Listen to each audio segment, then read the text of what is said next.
আমরা দুর্নীতিগ্রস্তকে নির্বাচিত করব, আমরা সন্ত্রাসীকে নির্বাচিত করব, আমরা চাঁদাবাজকে নির্বাচিত করব, তাহলে আমরা কেমন করে প্রত্যাশা করব দেশে সুশাসন আসবে? ভালো মানুষের শাসন যদি প্রতিষ্ঠা হয়, আমার মনে হয় দুর্নীতি দমন কমিশনের মতো এরকম কমিশনের দরকারই হবে না। নির্বাচন নিয়ে আমরা আমাদের স্ট্যান্ড খুব স্পষ্ট। আমাদের নিজেদের কিছু সীমাবদ্ধতা থাকলেও আমরা সবাই স্বীকার করি যে দুর্নীতি এই দেশকে বৈষম্যের দিকে নিয়ে গিয়েছে, দুর্নীতি অপশাসন টেনে এনেছে। আমরা যদি সুশাসন চাই, তো সবার আগে এইখানেই আমাদের হাত দিতে হবে। শাসন কারা করেন? শাসক কারা? যারা গণপ্রতিনিধি, যারা নির্বাচিত হন, যারা সরকার গঠন করেন, যারা এমপি, যারা মন্ত্রী, এবং একালের কথা বলতে হবে যারা উপদেষ্টা, তারাই তো। এবং প্রশাসন।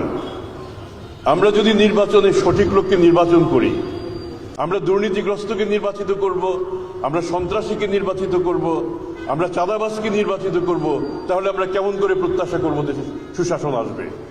এই দায়টা জনগণের, যে আমরা সঠিক লোককে নির্বাচন করব, যারা দুর্নীতিবাজ নন, যারা সন্ত্রাসী নন, যারা চাঁদাবাজ নন, যারা কল্যাণের কথা বলেন, যারা জনগণের জন্য কাজ করেন, তারা যদি ক্ষমতায় আসেন, আমি দলমত নির্বিশেষে বলবো, সত্যিকার অর্থে আপনারা যদি ভালো লোককে নির্বাচিত করেন, তাহলে দেশে ভালো মানুষের শাসন প্রতিষ্ঠা হবে।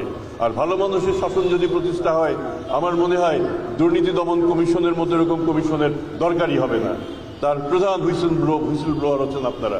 আপনারা যদি চেষ্টা করে যান, আমি অত্যন্ত দৃঢ়ভাবে বিশ্বাস করি আমাদের আগামী নির্বাচনে দুর্নীতিবাজরা সামনে আসতে পারবেন না।